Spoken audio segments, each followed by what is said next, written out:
అందరికీ నమస్కారం. Great masters అందరికీ నమస్కారం. జ్ఞానులకి ధ్యానులకి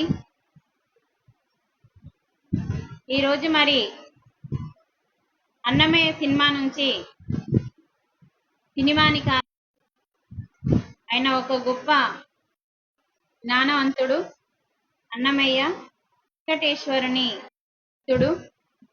మరి అన్నమయ్య కీర్తనల ద్వారా మోక్షం పొందిండు గాని అన్నమయ్య కీర్తనల ద్వారా అంటే ఆత్మజ్ఞానాన్ని బోధించిండు. ప్రతి కీర్తనాన్ని మనం వింటే బ్రహ్మము ఒకటే అన్నాడు, దేవుడు ఒకటే అన్నాడు. మనమేమో 10 మందికి పూజ చేస్తున్నాం. అది అర్థం కాలే మనకి. అన్నమయ్య కీర్తనలు కేవలం ఆత్మ గురించి, పరమాత్మ గురించి బోధించిండు కీర్తనల రూపంలో. అందుకని మనం కీర్తనని పాడుకుంటూ దాని యొక్క అంతరార్థాన్ని తెలుసుకోవాలి. ఇన్ని రోజులు మనం టీవీలో సినిమాలు చూసినాము, పాటలు విన్నాము, కానీ ఆ పాటని ఏదో మనసుకు కలిగించేలాగా విన్నాము కానీ ఆత్మకి అందేలాగా వినలేము, బుద్ధిని వికసించేలాగా మనం వినలేము. ఎప్పుడైతే మనము ఆత్మజ్ఞానాన్ని ధ్యానంలోకి వస్తామో, ఆత్మజ్ఞానం వైపు వస్తామో, ప్రతిదీ మనకి అంతరంగంగా అర్థమవుతుంది. కాబట్టి ఈ రోజు కూడా మనం నానాటి బ్రతుకు నాటకము అనే పాట ఏదైతే ఉందో, ఆ కీర్తన ఏదైతే ఉందో, మరి మన బ్రతుకు గురించి, మనం నటించే నాటకం గురించి, ఈ భూమి మీదకి ఎందుకు వస్తున్నాము, దేని కొరకు వస్తున్నామని ఈ పాట రూపంలో మనకి చక్కగా ఆ కీర్తనని అందించిండు. మరి ఈరోజు మనం పూర్తి కాలేదు నిన్నటి క్లాస్లో, అది పూర్తి చేసుకుందాము. ఒకసారి మనం చక్కగా పాటని పాడుకున్న తర్వాత మనం దాని యొక్క మీనింగ్ తెలుసుకుందాము. వీలైతే మీరు కూడా చక్కగా పాడొచ్చండి పాటని. ఎందుకంటే ఆ పాట మా ఆత్మకు సంబంధించింది కాబట్టి మనం ఆ పాట యొక్క అంతరంగాన్ని అర్థం చేసుకొని మనం దాన్ని ఆచరించడానికి తప్పకుండా సిద్ధంగా ఉందాము. మనకు గొంతుతో సంబంధం లేదు, ఆ పాట అర్థమైతే చాలు. నానాటి బ్రతుకు నాటకము కానక కన్నది కైవల్యము. నానాటి బ్రతుకు నాటకము పుట్టుటయు నిజము, పోవుటయు నిజము, పుట్టుటయు నిజము, పోవుటయు నిజము. నటనని నాటకము ఎటనెదుట గలది ప్రపంచము, ఎదుట గలది ప్రపంచము, కడకటిది కైవల్యము. నానాటి బ్రతుకు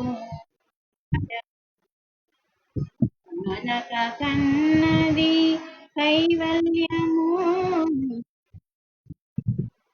తెగదు పాపము విరదు పుణ్యము, ఇనగి కాలము నాటకము. ఎగువలే శ్రీ వెంకటేశ్వరుడే నిజము, నిజము, నిజము. గగనము మీదిది కైవల్యము, గగనము మీదిది కైవల్యము. నానాటి బ్రతుకు నాటకము అన్నది కైవల్యము.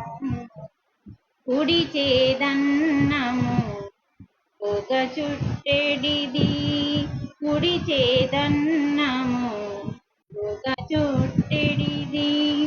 నడమంత్రపు పని నాటకము, నడమంత్రపు పని నాటకము.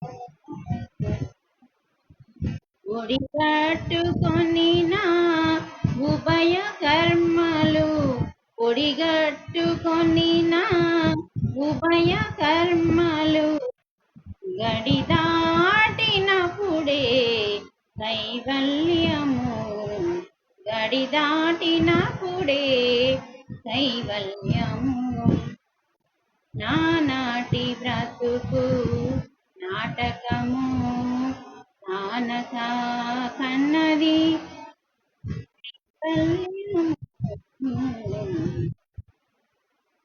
ఇంత చిన్న సాంగ్కి ఎంతో అంతరార్థాన్ని ఇచ్చింది. మేము కూడా ధ్యానంలోకి వచ్చేంత వరకు ఈ పాట యొక్క విలువ తెలియలేదు. ఒకరోజు బ్రహ్మర్షి పితామహ పత్రిజీ స్టేజ్ మీద ప్రతి ఒక్క పాటని వాడిండు. అన్నమయ్య కీర్తనలన్నీ పాడుతూ ఈ పాట యొక్క అంతరార్థాన్ని బోధించిండు. బ్రహ్మర్షి పితామహ పత్రిజీ మనకు బయట విన్న జ్ఞానానికి పితామహ పత్రిజీ దగ్గర విన్న జ్ఞానానికి చాలా డిఫరెంట్ మేము గమనించినామండి. అందుకనే తను ఏం చెప్తుండు ఈ పాట రూపంలో అంటే, మనకి ఈయననే కాదు తులసీదాస్ అంటే గత రామాయణం దగ్గర ఉన్న వాల్మీకే మన కలియుగంలో తులసీదాస్ జన్మ తీసుకున్నాడు.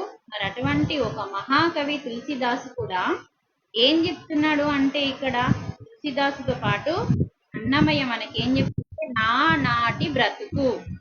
నానాటి అంటే 4 రోజులు. నేను చెప్పినాం 4 రోజులు అంటే ఏంటిది అంటే, మనకి శైశవ దశ ఉంటుంది, అది ఒక రోజు. అంటే ఒక్క రోజు ఉండేది కాదు. శైశవ దశ అంటే పసిపిల్లగా అమ్మ కడుపు నుంచి బయటకు పడి బాల్య దశ వరకు వచ్చేంత వరకు శైశవ దశ ఏదైతే ఉందో అది ఒకటి. అలాగే శైశవ దశ 1, బాల్య దశ 1, 2, యవ్వన దశ 3, వృద్ధాప్య దశ 4. అంటే మన శరీరానికి 4 దశలు ఎలాగైతే ఉన్నాయో ఈ 4 దశల్ని 4 రోజులు అన్నాడు. అంటే మనము పసిపిల్లలుగా ఉన్నప్పుడు ఒకలాగా, బాల్యంగా ఉన్నప్పుడు ఒకలాగా, యవ్వనంగా ఉన్నప్పుడు ఒకలాగా, వృద్ధాప్యంగా ఉన్నప్పుడు ఒకలాగా, ఒకలాంటి మనసు ఒకలాంటి బుద్ధితో మనం ఈ జీవితంలో ఈ భూమి మీద విహరిస్తూ ఉన్నాం. కాబట్టి ఈ 4 రోజులు అన్నాడు. ఈ 4 దశలనే ఈ 4 రోజులు. అంటే ఒక్కొక్క పసిపిల్లలుగా ఉన్నప్పుడు పరమాత్మ స్థితిలో ఉంటాం, బాల్యంలో ఉన్నప్పుడు అప్పుడు మెల్లిమెల్లిగా సమాజం అనేది మనసు అనేది ఏర్పడుతుంది, అంతగా అంటదు. తర్వాత యవ్వనంలో పూర్తిగా ఇది నాది అన్న అహం అంటుకుంటుంది. తర్వాత వృద్ధాప్యంలో ఎందుకు ఇంత చేసేసుకుంటే కృష్ణారామ అనుకుంటా ఉండలేకపోయినా అని అప్పుడు బాధపడుతూ ఉంటాను. అంటే ఇక్కడ ఏం చెప్తుందంటే, నానాటి బ్రతుకు ఈ 4 దశలలో ఉన్న నీ 4 రోజుల బతుకంతా నాటకము. ఎక్కడికి వెళ్ళినా ఏం జరిగినా ఓ ఇది ఒక నాటకము అని ఎప్పుడైతే నువ్వు సత్యం తెలుసుకుంటావో నీకు దుఃఖం లేదు అంటున్నాడు అన్నమయ్య. అంటే ఇక్కడ మనకేం చెప్తుండు, ఇదే మనకి బతుకుతున్న జీవితమే సత్యం అనుకుంటే దుఃఖం ఉన్నది. ఏడికి పోయినా నాకు అవమానం జరిగినా ఇది నటన, నాకేమన్నా జరుగుతున్నా ఒక రోగం వస్తున్నా ఇదంతా నేను చేసుకున్న భాగంలో ఒక నటన, నేను తెచ్చుకున్న నటన అని ఎప్పుడైతే మనం అనుకొని ఉంటామో సత్యం వైపు దుఃఖం అనేది ఉండదు. అంటే సత్యం తెలిసినప్పుడు జ్ఞానం ఉంటుంది కదా, ఎప్పుడైతే మనకి జ్ఞానం వస్తుందో కర్మ దగ్ధమవుతుంది. ఇంత చక్కగా ఈ మాత్రం వాక్యంలో వివరించింది. కానక కన్నది కైవల్యము అంటే ఈ 2 కళ్ళతో, వీటిని చర్మచక్షులు, శరీరానికి సంబంధించిన కళ్ళని చర్మచక్షులు అంటారు. ఈ చర్మచక్షువులతో చూడకుండా కనకుండా ఈ 2 కళ్ళతో చూడనిది కనంది ఏదైతే ఉందో అది కైవల్యము అంటున్నాడు. ఈ 2 కళ్ళతో చూసేది కైవల్యం కాదు. ఇదంతా ఈ 2 కళ్ళకు ఏదైతే కనిపిస్తుందో అదంతా అసత్యము. కానక కన్నది, ఈ 2 కళ్ళతో చూడనిది ఏదైతే ఉందో అదే ఆత్మ, అదే పరమాత్మ, అది సృష్టి అవతల ఉంది చైతన్యము, అది కైవల్యము, అది దివ్య చక్షుతో మాత్రమే. ఇది ఆత్మ కన్ను, అది కైవల్యము అంటాం. ఆత్మ కన్ను దివ్య చక్షు, దానితో మాత్రమే చూడగలుగుతాము అంటున్నాడు.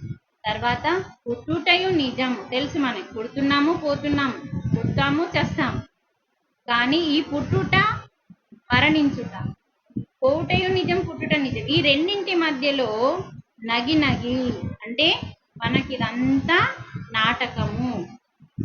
అంటే ఇక్కడ మనకి ఏం చెప్తున్నా అంటే పుట్టుటయు నిజము, నట్టనడి ఈ రెండింటి మధ్యలో ఉన్న పని ఏదైతే ఉందో, ఏం పని చేస్తున్నాం మనం? పెళ్లి చేసుకుంటున్నాం, పుట్టినాం, చదువుకుంటున్నాం, ఒక ఆ, ఇంటికి ఇల్లాలుగా వస్తున్నాం, అమ్మగా మారుతున్నాం, కోడలుగా మారుతున్నాం. ఇవన్నీ ఒక పాత్రలు అన్నట్టు. అంటే ఈ పుట్టుట మరణించుట మధ్యలో ఏ వేషాలు, ఏ పాత్రలు అయితే వేయడానికి వచ్చామో వాటిని సక్రమంగా వేయాలి. ఈ నట్టనడి నాటకం అంతా, నట్టనడి పని ఈ నాటకము. అంటే ఈ పుట్టుట మధ్యలో, చనిపోయే మధ్యలో జరిగేదంతా నాటకము అని తెలుసుకుని ఎవరైతే సత్యం తెలుసుకుంటారో వారికి దుఃఖం లేదు. అసలు ఈ పాటలు ఎంత బాగా అర్థం ఇచ్చిందో చూడండి. అలాగే ఎట్ట నెదుట గలది ప్రపంచము అంటున్నాడు. అంటే ఈ కళ్ళు ఏవైతే ఉన్నాయి, ఎట్ట అంటే కళ్ళు, ఎట్ట నెదుట అంటే ఎట్ట నెదుట గలది ప్రపంచము. ప్రపంచం అంటే నేను చెప్పుకున్నాం మనం. అంటే అంటే విపరీతమైన పంచభూతాలు, అలాగే వాటికి సూక్ష్మాలు, తన్మాత్రలు అంటారు. అంటే ఇక్కడ మనకేం చెప్తుందంటే ఈ రెండు కండ్లతో ఏదైతే ఉందో చూడనిది, ఆ పంచభూతాల విపరీతమైన తత్వం ఏదైతే ఉందో అది మనకి రెండు కండ్లతో చూడబడేది ప్రకృతి, చూపించేది పురుషాత్మ.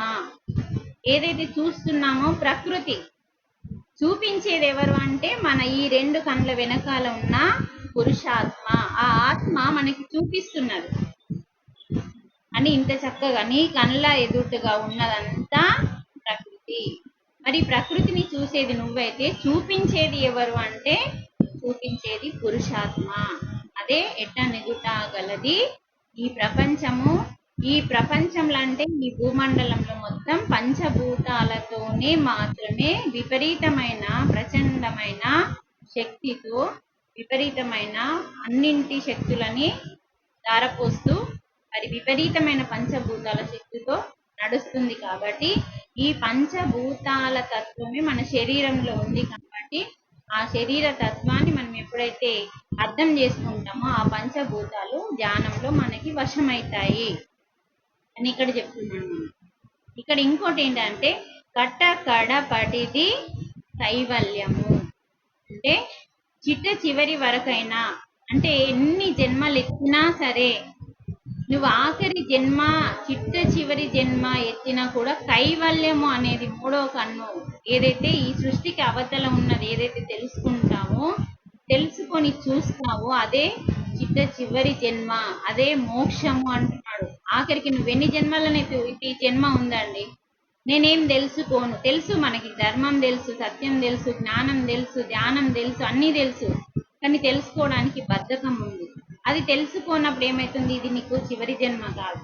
కానీ నువ్వెన్ని జన్మలు ఎత్తినా, ఇటువంటి జన్మలు ఎన్ని ఎత్తినా నీకు చివరి జన్మ కావాలి అంటే, కట్ట కడపటిది అంటే లాస్ట్ జన్మ కావాలి అంటే ఖచ్చితంగా నీకు కైవల్యము కావాలి.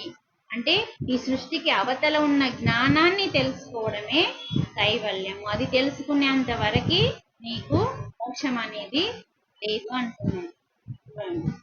తెగదు పాపము, తీరదు పుణ్యము, నగి నగి కాలము నాటకము.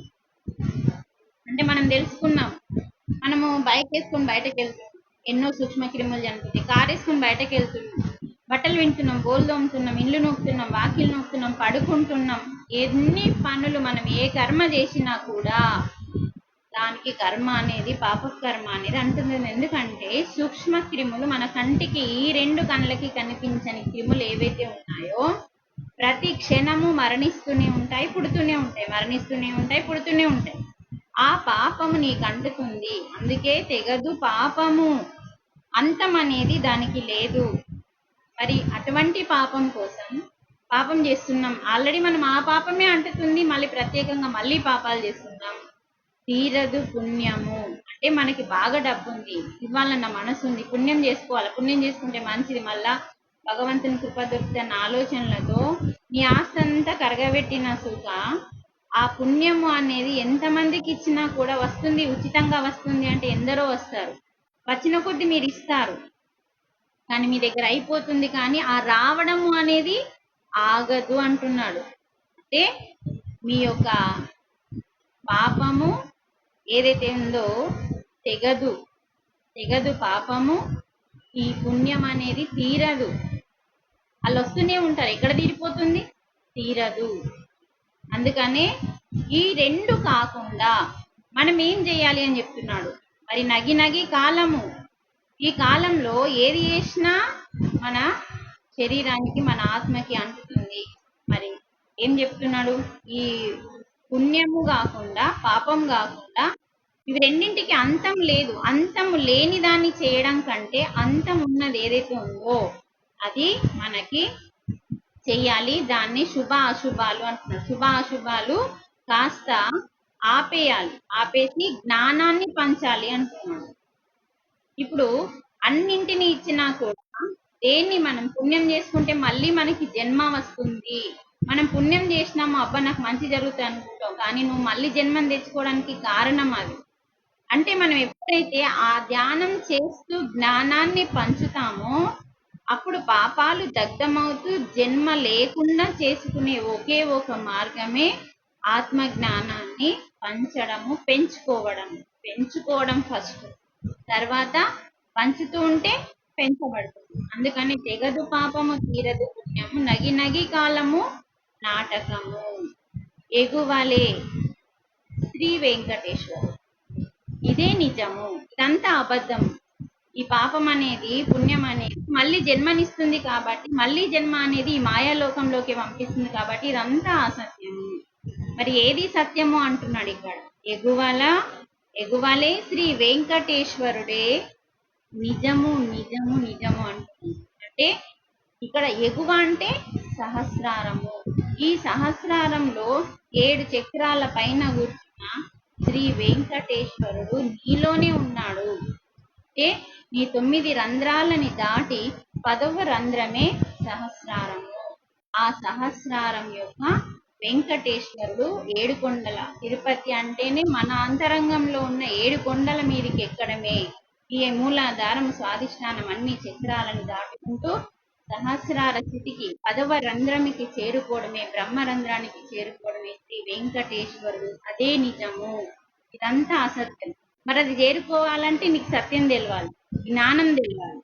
ఈ 2 తెలిస్తేనే నువ్వు ఈ 7 కొండల వైపు వస్తావు, అది నిజము అంటున్నావు. ఇదంతా మిగతాదంతా అసత్యం. ఈ ప్రాపంచికం అనేది ఇంకా అదే చెప్తున్నాడు ఇక్కడ. ఎగువ, తర్వాత గగనము మీదిది కైవల్యము.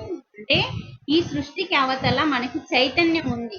అంటే మనం ఏ దేవుడు ఒక్కోడే అనుకుంటున్నామో, రూపము లేదు, నామము లేదు, సప్తామాలే కేకయ అనే దేవుడు ఎక్కడ ఉన్నాడంటే ఈ సృష్టికి అవతల ఆ గగనము మీదిది కైవల్యము. ఆ కైవల్యాన్ని చూడాలి అంటే ఈ సృష్టికి అవతల మనం వెళ్ళి చూడాలి అంటే మన అంతరంగం లోపలికే ప్రయాణం చేయాలి. ఈ 2 కళ్ళతో కనబడేది కాబట్టి కైవల్యాన్ని ఓపెన్ చేసుకోవాలి. అంటే 3వ కన్నుని ఓపెన్ చేసుకుంటే ఈ సృష్టికి అవతల ఉన్న పరమాత్మని మనము, ఈ ఆత్మ ఆ పరమాత్మని దర్శించుకోగలదు అని చెప్పి ఇక్కడ మనము చైతన్యము ప్రకృతి అవతల ఉంటుంది. అందుకనే ఈ విషయాన్ని మనం తెలుసుకోవాలి. ఇంకేం చెప్తున్నాడు? చేతన్నము అంటే మనం ఏం చేస్తున్నాము? రోజు అన్నం తింటున్నాము, శరీరానికి ఏం కడుతున్నాం? బట్టలు కడుతున్నాం. అంటే కుడి చేదన్నము, ఆహారాన్ని తీసుకుంటున్నాము, శరీరానికి బట్టలు చుడుతున్నాము. మరి ఇక్కడ ఏం చేస్తున్నా అంటే ఆహారం తింటున్నాము, ఈ శరీరానికి గుడ్డలు కట్టుకుంటున్నాము. ఈ రెండింటి మధ్యలో జరిగేదంతా కూడా ఈ పనంతా నాటకమే, ఈ పని కూడా నాటకమే. కడపటిది ప్రపంచం. అంటే ఇక్కడ మనకి ఏం చెప్తుండు? కుడి చేదన్నము, అలాగే కోక చుట్టెడిది, నడమంత్రపు పని నాటకము. ఇవన్నీ కూడా నటనలే. ఇవన్నీ ఈ పాత్రని వెయ్యడానికి ఇక్కడికి మనము వచ్చినాము. అసలు మనం ఎవరము అంటే ఆత్మలు. ఇంకేం చెప్తున్నాడు? ఇవన్నీ వేస్తూ భోజనాన్ని తినడానికి, సంపాదించడానికి కర్మలు చేస్తున్నాము. అలాగే ఈ బట్టలు కట్టుకోవడానికి కర్మలు చేస్తున్నాము. ఆ కర్మలని ఒడిగట్టుకుంటున్నాము అంటున్నాడు. అంటే అన్నం తినడానికి, బట్టలు కట్టుకోవడానికి మనం ఏం చేస్తున్నామంటే ఒడిగట్టుకొనిన ఉభయ కర్మలు అంటున్నాడు. అంటే మంచి చెడు కర్మలని మనము మన ఒడిన చేర్చుకుంటున్నాము. మరేం చెప్తున్నాడు? ఒడిన ఈ మంచి కర్మ వల్ల, చెడు కర్మ వల్ల భోజనం తినడానికి ఎన్ని అక్రమాలు చేస్తున్నారు. బట్టలు కట్టుకోవడానికి, ఒక సంపాదన కోసం, అంటే కేవలం కొంచెం తినడానికి, ఒక బట్ట కట్టుకోవడానికి మనం ఎన్నో అక్రమ సంపాదనలు చేసి పాపకర్మలు పుణ్యకర్మలు ఒడిగట్టుకుంటున్నాము. మరి ఏమంటున్నాడు? గడి దాటినప్పుడే కైవల్యము అంటున్నాడు. మళ్ళీ గడి అంటే సరిహద్దులు. ఏ సరిహద్దులు? ప్రాపంచిక సరిహద్దులు. ప్రాపంచిక సరిహద్దులు ఎప్పుడైతే నువ్వు దాటుతావో అప్పుడు నీకు కైవల్యం దక్కుతుంది అంటున్నాడు. అంటే ఈ మంచి చెడు కర్మలు భోజనం కోసము, అలాగే బట్టలు కట్టుకోవడానికి మనం ఇలాంటి కర్మలు ఒడి కట్టుకోకూడదు. మనం ఈ ప్రాపంచిక స్థితిని ఎంత ఉందో అంతని తగబెట్టుకుంటూ మనము నిత్యము కర్మలని సరి అయిన కర్మలు సత్కర్మలుగా చేస్తూ మనము సత్కర్మని ఒడిగట్టుకొని ప్రాపంచిక సరిహద్దులని దాటాలి. అప్పుడే మనము ఈ ప్రకృతి అవతల ఉన్న చైతన్యానికి దగ్గర అవుతాము అని చెప్పి ఇంత చక్కగా వివరించింది. చూడండి. మరి నానాటి బతుకు నాటకము అంటే శైశవ దశ, బాల్య దశ, ఇవన్నీ చక్కటి 4 దశలు ఏవైతే ఉన్నాయో ఈ 4 దశల నుంచి మనం ఎన్నో విషయాలు నేర్చుకొని, మరి ఇక్కడ మనకు 4 సార్ల కైవల్యం గురించి చెప్పింది చూడండి. ఒకటి కానక కన్నది కైవల్యం. అంటే ఇక్కడ ఏం చెప్తుండు? ధ్యానము చెయ్యమని దాని అర్థం చెప్తున్నాడు ఇక్కడ. అంటే నువ్వేదైతే కానక అంటే ఈ 2 చక్షువులతో, చర్మ చక్షువులతో ఏది చూడలేవు కాబట్టి ధ్యానం చేస్తే ఈ 2 కన్నులు మూసుకొని కైవల్యముతో అంటే 3వ కన్నుని ఓపెన్ చేసుకున్నప్పుడే మనకు మొత్తం సర్వం సత్యం అనేది అర్థమవుతుంది. నేను కేవలం ఒక తల్లిగా, ఒక భార్యగా, ఒక బిడ్డగా, ఒక మామూలు పౌరులుగా ఇక్కడ నేను ఒక పాత్రని వేయడానికి, నటన వేయడానికి వచ్చాను అనే సంగతి. అంతెందుకండి, మన గ్రామాలలో ఎన్నో నటనలు వేయడానికి వస్తారు. ఎల్లమ్మ కథ, మల్లమ్మ కథ, వీరబ్రహ్మం గారి కథ, ఎన్నో కథలు మనం చెప్పించుకున్నాం చిన్నప్పుడు. ఏ ఊరి నుంచి అయితే వచ్చిందో ఆ ఊరిలోనే ఉండిపోతారా? చెప్పి వెళ్ళిపోతారా? అంటే ఎవరైతే నటన వేయడానికి, నాటకం చేయడానికి వస్తారో నాటకం వేసి వెళ్ళిపోయినట్టుగా మనం కూడా ఇక్కడ కానక కన్నది కైవల్యం అంటే ధ్యానం చేసి దీన్ని తెలుసుకోమని చెప్తున్నాను. తర్వాత కడపటిది కైవల్యము. 4 కైవల్యాలు చెప్పిండు మనకి ఇక్కడ. అయితే దీన్ని ఏమంటుండు? మీరు ఎటువంటి జన్మెత్తినా కూడా చిట్ట చివరికి మీరు కైవల్యం అనేది చేరుకోవాల్సిందే. అప్పటి వరకు మీకు మోక్షం అనేది లేదు. అంతే, గగనము మీదిది కైవల్యం.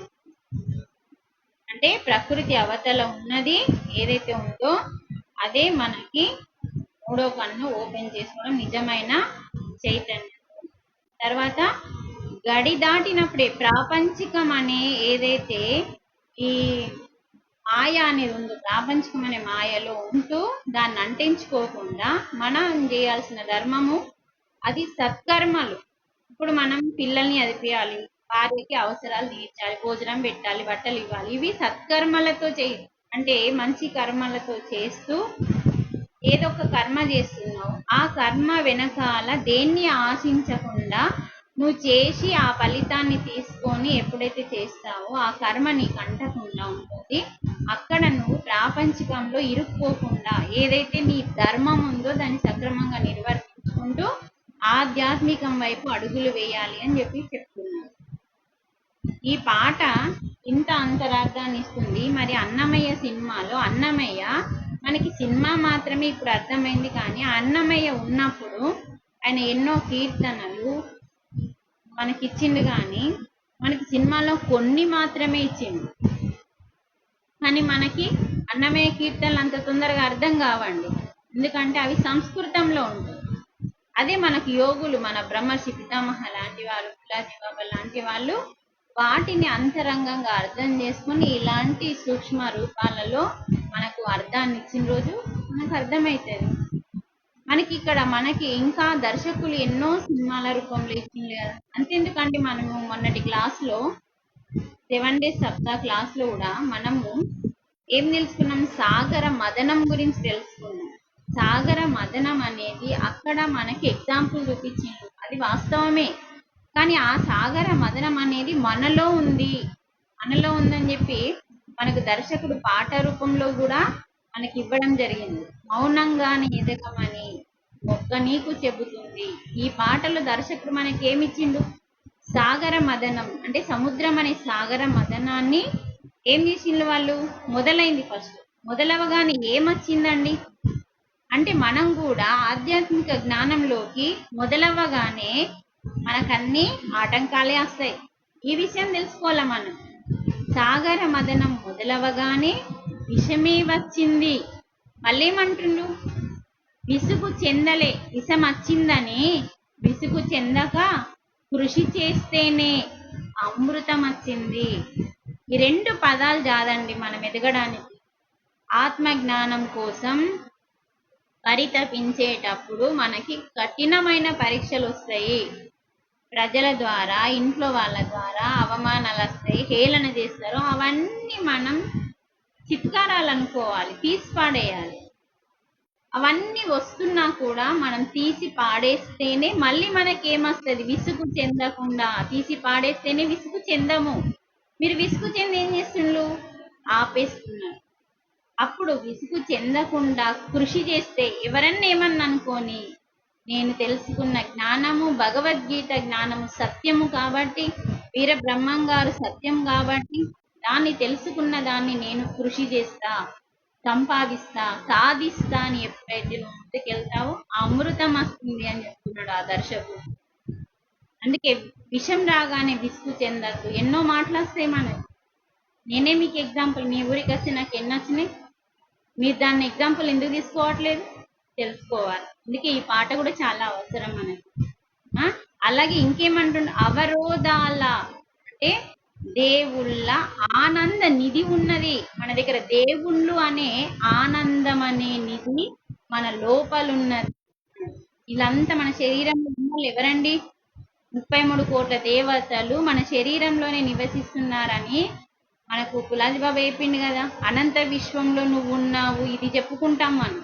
మరి మన లోపల దేవుళ్ళు ఉన్నారా?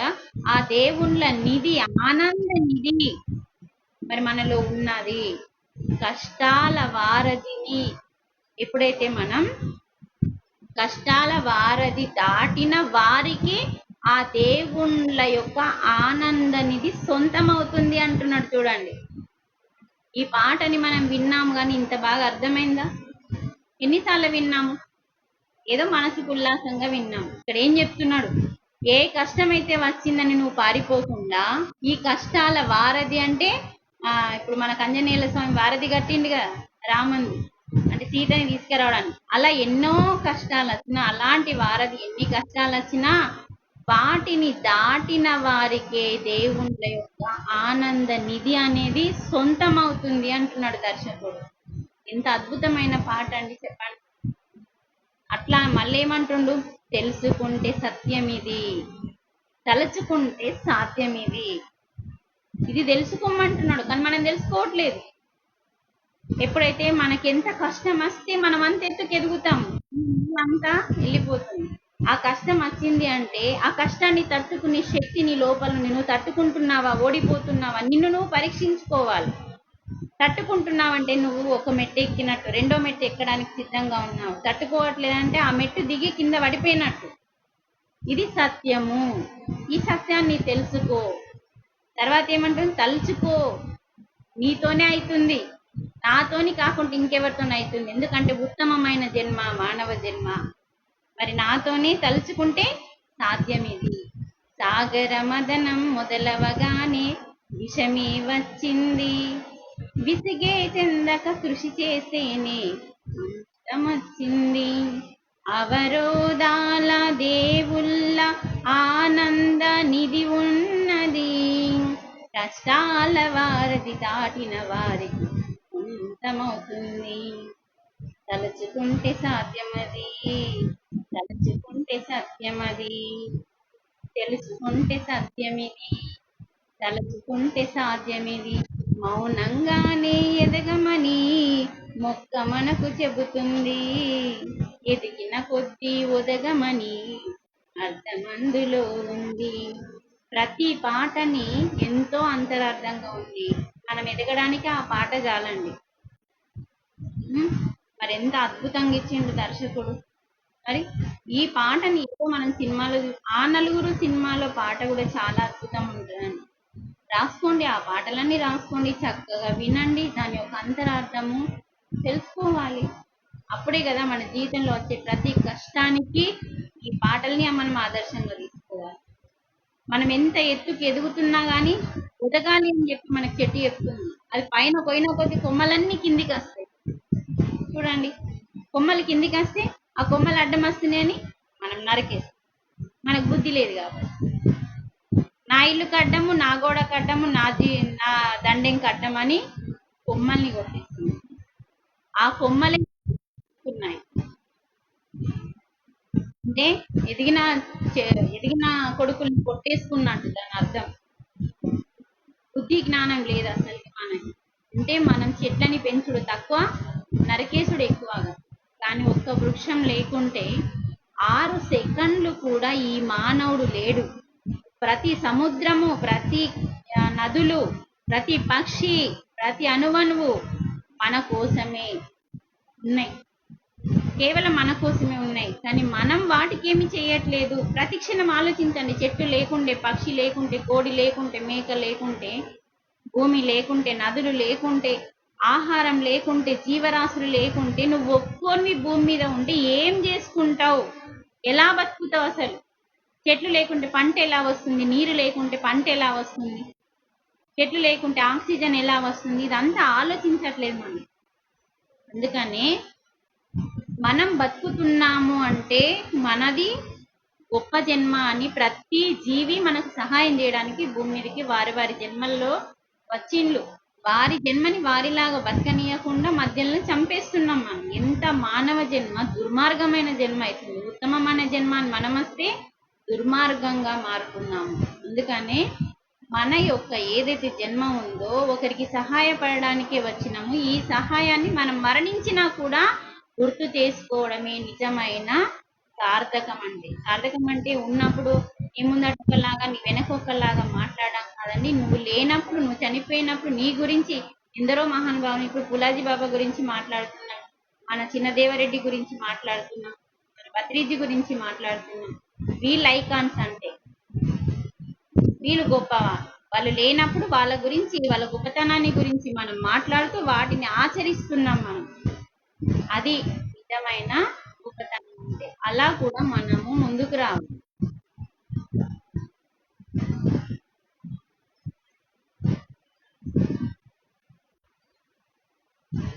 ఇదండి ఈ పాట యొక్క అంతరార్థం. మౌనంగానే ఎదగమని మనం ఇంకా మొత్తం చెప్పుకోలేదు. ఏదో మనకు ముఖ్యమైన విషయం దాంట్లో నుంచి చూసి చెప్పిన. మరి చక్కగా ఈ పాట కూడా నాకు పూర్తిగా ఎన్నో బ్రహ్మము ఒకటే పరబ్రహ్మము ఒకే పాట కూడా చాలా అంతరార్థం ఉంది. ఆ నలుగురు సినిమాలో మనం ఆ పాటని నేర్చుకోవాలి. ఆ పాట యొక్క అంతరార్థాన్ని నేర్చుకొని దాన్ని చక్కగా మనం ఆచరించినామనుకోండి, మరణం అనే భయము మనకి తొలగిపోతుంది. అందుకని మనకి ఎప్పుడైతే గీత యొక్క శ్లోకాలు వాటిలోనే మనం మునిగిపోతామో మన శరీరం ఎప్పుడు సంపూర్ణ ఆరోగ్యంగా ఉంటుందండి. గీతని వదలద్దు. భగవద్గీతే మన జీవితానికి అద్భుతమైన మలుపు. కాబట్టి మీకు హెల్త్ ప్రాబ్లం ఉన్నా, మానసికంగా ప్రాబ్లం ఉన్నా, 2 రోగాలే, మానసిక అశాంతి, మానసిక రుగ్మత, శరీర రుగ్మత, ఈ 2 రోగాలకి ఒకటే మందే భగవద్గీత. ప్రతిరోజు భగవద్గీతని చేస్తూ ఉండాలి, చదవాలి. పదే పదే పదే పదే చదివిందాన్ని చదువుతూ చక్కగా దాని లోపలికి నువ్వు వెళ్ళిపోయినావు అనుకో, ఏ రోగాలు మన మీద పనిచేయాలి. ఎందుకంటే జ్ఞానం పెరుగుతుంది అక్కడ నీ దగ్గర. జ్ఞానం పెరుగుతున్న కొద్దీ పాపం వల్ల వచ్చిన రోగం దగ్ధమవుతుంది. అదెంతగా బాధ పెట్టదన్నమాట. ఎంత చక్కగా ఇచ్చిండు. తెలియక చేసిన పాపాన్ని కూడా, తెలిసి చేసిన పాపాన్ని కూడా ఆ పరమాత్మ మనని కష్టపెట్టకుండా సింపుల్ గా జ్ఞానం పెంచుకో, ఆ జ్ఞానం ద్వారా మన పాపకర్మలు దగ్ధమవుతున్నాయి అంటున్నాడు. కానీ ఎంత హీనంగా, ఎంత మూర్ఖంగా ఆలోచిస్తుంది. పాపం చేసేది మనమే, ఏడ్చేది మనమే, నిందించేది మనమే, అన్ని రకాలుగా మనమే చేస్తున్నాం. మరి చక్కగా గంగాధర శాస్త్రి గొప్పటి జ్ఞానాన్ని అందిస్తున్నాడు మనకి భగవద్గీత. మరి అటువంటి గొప్ప మహానుభావుడు మరి మనకి ఎన్నో శ్లోకాలని పారాయణం రూపంలో, భగవద్గీత 700 శ్లోకాలని ఆ సంస్థకి మీరు చేయాల్సిన సాయం చేయండి. వేస్ట్ చీరలు కొనకండి, వేస్ట్ గోల్డ్ కొనకండి, వేస్ట్ ఖర్చు చేయకండి. అటువంటి సంస్థ హైదరాబాద్ లో ఉంది. వాళ్ళు ఎంతో పరితపిస్తుంది, వాళ్ళ సంస్థకి డబ్బులు వస్తలేదు. అటువంటి సంస్థ అంటే భగవద్గీత ప్రచారం కోసం ఒక సంస్థని నిర్మించి వాళ్ళు ఎంతో కష్టపడుతున్నారు. వాళ్ళకి మనం చేదోడు వాదులుగా ఇటువంటి విషయాలలో మనం ఉండాలి. ఏం చేసుకుంటామండి, ఆ పాతయాన్ని కట్టుకుందాం. కొనాల్సిన పని లేదు, అసలు కొనుడు అనేది ఆపేసేయాలి. అత్యవసరం అయితేనే కొనుక్కోవాలి. అత్యవసరమైన వస్తువు అవసరం అయితే, మన ఇంట్లో బోలెడు ఉంటాయి, దాసపెట్టుడే బోలెడు ఉంటాయి, అవన్నీ తీయండి.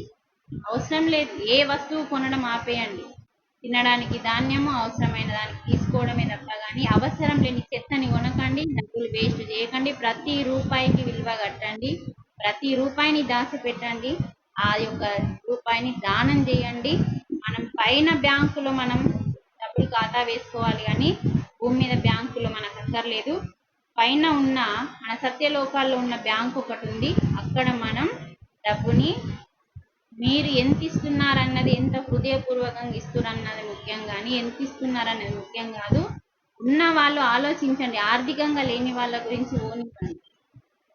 ఆర్థికంగా ఉన్న వాళ్ళు కొంచెం ఆలోచించి మనం చేసే దాన ధర్మాలు ఏదైతే ఉందో మన యొక్క ఖాతాలో పడుతుంది. కాబట్టి ఆత్మకు సంబంధించిన ఎక్కడైతే భగవద్గీతకి ఆత్మ జ్ఞానానికి సంబంధించిన దానికి మాత్రమే మళ్ళీ దానం చేసుకోండి. అయితే మనది ఖాతాలో చక్కగా పడుతుంది. ఎవరికన్నా ఆకలి అయిందంటే భోజనం పెట్టేయండి. ఎవరికన్నా అంటే అందులో కుక్క కావచ్చు, పిల్లి కావచ్చు, పక్షి కావచ్చు, మనిషి కావచ్చు, ఎవరన్నా అన్నాను, మనిషి అని చెప్పాలి. అందుకే ఎవరికైనా ఆకలి అయిందంటే అన్నం పెట్టు, దుఃఖంలో ఉంటే జ్ఞానాన్ని వంచు, దాన్ని గురించి ఆలోచించు. అన్నం పెట్టు, మర్చిపో, పెట్టిన తర్వాత మర్చిపోవడమే సత్కర్మ. జ్ఞానం పంచినవు, మర్చిపో, అదే సత్కర్మ. ఏమి ఆశించకుండా చేయడమే నిజమైన సత్కర్మ. కర్మ చేసి ఎప్పుడైతే మర్చిపోతావో అదే సత్కర్మ. కాబట్టి అదే మోక్షాన్ని ఇస్తుంది. నాకు ఫలితం కావాలి అని చెప్పి నువ్వు కర్మలు చేసినావు అనుకో, మీరే ఆలోచించు.